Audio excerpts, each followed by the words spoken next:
अस्सलाम वालेकुम एवरीवन, कैसे हैं आप सब लोग। उम्मीद करती हूँ कि आप सब लोग ठीक ठाक होंगे। आज मैं आपके लिए बहुत ही मज़ेदार से चिकन मुरादाबादी पुलाव की रेसिपी लेकर आई हूँ, जो बहुत ही मज़ेदार बनकर तैयार होता है। आप घर में इसको एक दफ़ा बनाएंगे तो घर में सब आपसे बार बार फरमाइश करके बनवाएंगे। तो चलें मज़ेदार सा पुलाव बनाना शुरू करते हैं। बहुत ही मज़ेदार सा मुरादाबादी चिकन पुलाव बनाने के लिए यहाँ मैंने 750 ग्राम चिकन ली है। यहाँ मैंने बोन्स के साथ चिकन ली है, जिसको मैंने अच्छी तरह से वॉश करके रख लिया है। अब हम इसको मैरिनेट करेंगे। मैरिनेट करने के लिए हम इसके अंदर सबसे पहले 2 टेबल स्पून लहसुन अदरक का पेस्ट ऐड करेंगे, 1 टेबल स्पून नमक ऐड करेंगे, 1 टेबल स्पून कुटा हुआ धनिया ऐड करेंगे, 1 टेबल स्पून पिसी हुई सौंफ ऐड करेंगे, 1 टीस्पून पिसा हुआ गरम मसाला ऐड करेंगे। अब हम इसके अंदर टमाटर ऐड करेंगे। यहाँ मैंने 2 मीडियम साइज़ के टमाटर लिए थे, जिनको मैंने रफली चॉप कर लिया है। इनको ऐड करेंगे।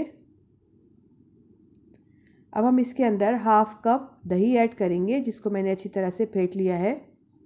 दही ऐड करने के बाद हम इसके अंदर कुछ साबुत गरम मसाला ऐड करेंगे, जिसमें 1 टीस्पून साबुत ज़ीरा, 2 से 3 तेज़ पत्ते ऐड करेंगे, 2 दालचीनी के टुकड़े ऐड करेंगे, 2 बादियान के फूल, 6 लौंगे ऐड करेंगे, 12 से 15 काली मिर्ची ऐड करेंगे, 4 छोटी इलायची, 2 बड़ी इलायची ऐड करेंगे और 1 टुकड़ा हम जवत्री का ऐड करेंगे। इस सारे गरम मसाले को हम चिकन में ऐड कर देंगे। पुलाव में स्पाइसी फ्लेवर देने के लिए हम इसके अंदर हरी मिर्ची ऐड करेंगे। यहाँ मैंने 12 से 15 हरी मिर्ची ली थी, जिनको मैंने मोटा मोटा सा पीस लिया है। हमें इनका पेस्ट नहीं बनाना है, इनको हमें मोटा मोटा सा ही पीसना है। अब हम इसको भी चिकन में ऐड कर देंगे। सारे मसाले मैंने चिकन में अच्छी तरह से ऐड कर दिए हैं। अब इनको अच्छी तरह से मिक्स कर लेंगे। चिकन पे अच्छी तरह से कोट कर देंगे। सारे मसाले चिकन में अच्छी तरह से मिक्स हो गए। अब हम इसको 1 घंटे के लिए कवर करके रख देंगे, फिर हम इसकी कुकिंग स्टार्ट करेंगे। अब यहाँ मैंने एक पैन रखा है चूल्हे पे। इसके अंदर हम हाफ़ कप ऑयल ऐड करेंगे। आप चाहे तो घी यूज़ कर लीजिएगा, मैं यहाँ ऑयल यूज़ कर रही हूँ। ऑयल गर्म हो गया है। अब हम इसके अंदर प्याज ऐड करेंगे। यहाँ मैंने 3 मीडियम साइज़ की प्याज ली थी, जिनको मैंने बारीक चॉप कर लिया है। इनको ऐड करेंगे, मिक्स कर लेंगे। प्याज को हमें गोल्डन ब्राउन करना है। फ्लेम मैंने मीडियम रखी हुई है। ये देखें, प्याज हमारी गोल्डन ब्राउन हो गई है। बस हमें इनको इतना ही ब्राउन करना है। अब इसमें से हम हाफ़ निकाल लेंगे। ये देखिए, हाफ़ प्याज मैंने निकाल ली है। अब हम इसको साइड पे रख लेंगे और हाफ़ प्याज मैंने पैन में ही छोड़ दी है। अब हम इसके अंदर चिकन ऐड करेंगे, जो हमने मैरिनेट करके रखा था। सारा चिकन ऐड कर देंगे। चिकन ऐड करने के बाद इसको प्याज के साथ अच्छी तरह से मिक्स कर लेंगे। फ्लेम हाई करेंगे और हाई फ्लेम पे इसको 1 से 2 मिनट अच्छी तरह से भून लेंगे। ये देखें, मैंने इसको भून लिया है। अब हम इसको कवर करके रख देंगे मीडियम फ्लेम पे 10 मिनट के लिए, ताकि चिकन भी सॉफ्ट हो जाए, जो हमने टमाटर ऐड किए हैं वो भी सॉफ्ट हो जाए। चिकन को मैंने 10 मिनट के लिए कवर करके रखा था। बहुत ही मज़ेदार सी खुशबू आ रही है। और ये देखें, पुलाव का ज़बरदस्त सा मसाला बनकर तैयार हो गया है।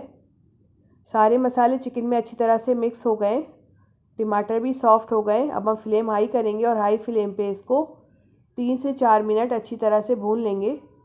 ये देखें, मैंने मसाले को अच्छी तरह से भून लिया है। अब हम इसके अंदर चावल ऐड करेंगे। यहाँ मैंने 2 कप बासमती राइस लिए थे, जिनको मैंने अच्छी तरह से वॉश करने के बाद 20 मिनट के लिए पानी में भिगो कर रख दिया था। अब हम इसका ये पानी निकाल देंगे और इसको चिकन में ऐड कर देंगे। चावल ऐड कर देंगे चिकन में। यहाँ मैंने 2 कप राइस लिए थे, तो हम इसके अंदर 4 कप पानी ऐड करेंगे। ये देखें, पानी मैंने ऐड कर दिया है। अब इसको अच्छी तरह से मिक्स कर लेंगे। मिक्स करने के बाद हम इसके अंदर 5 से 6 हरी मिर्ची ऐड करेंगे। इससे बहुत अच्छी खुशबू आती है पुलाव में। मिर्ची ऐड करने के बाद हम इसके अंदर नमक ऐड करेंगे। यहाँ मैं 1 टेबल स्पून और ऐड कर रही हूँ नमक। आप अपने टेस्ट के अकॉर्डिंग ऐड कर लीजिएगा। मिक्स कर लेंगे। फ्लेम हाई करेंगे और इसमें बॉईल आने देंगे। ये देखिए, इसमें अच्छी तरह से बॉईल आना शुरू हो गया है। अब हम इसको 10 मिनट के लिए मीडियम फ्लेम पे कवर करके रख देंगे। ये देखिए, मैंने इसको 10 मिनट के लिए कवर करके रखा था। सारा पानी इसका ड्राई हो गया है। अब हम इसके अंदर प्याज ऐड करेंगे जो हमने ब्राउन करके रखी थी। सारी प्याज ऐड कर देंगे। साथ ही हम इसके अंदर 1 टीस्पून पिसा हुआ गरम मसाला ऐड करेंगे, 1 टीस्पून पिसी हुई सौंफ ऐड करेंगे, ज़र्दे का रंग ऐड करेंगे। यहाँ मैंने हाफ़ टीस्पून ज़र्दे का रंग लिया था जिसको मैंने पानी में घोल कर रख लिया है, इसको ऐड कर देंगे। अब हम इसको हल्की आंच पे कवर करके रख देंगे 15 मिनट के लिए। पुलाव को मैंने 15 मिनट के लिए हल्की आंच पे कवर करके रखा था। चले देख लेते हैं। बहुत ही ज़बरदस्त सी खुशबू आ रही है। ये देखिए हमारा मज़ेदार सा मुरादाबादी पुलाव बनकर तैयार हो गया है। चलिए फ्लेम ऑफ करते हैं और इसको डिश आउट कर लेते हैं। बहुत ही मज़ेदार सा चिकन मुरादाबादी पुलाव बनकर तैयार हो गया है। आप इसको रायते के साथ एंजॉय करें या चटनी के साथ, बहुत ही मज़ेदार लगता है। रेसिपी अच्छी लगे लाइक करें, फैमिली एंड फ्रेंड्स पे शेयर करें और मुझे दीजिए नेक्स्ट वीडियो तक के लिए इजाज़त। अल्लाह हाफ़िज़।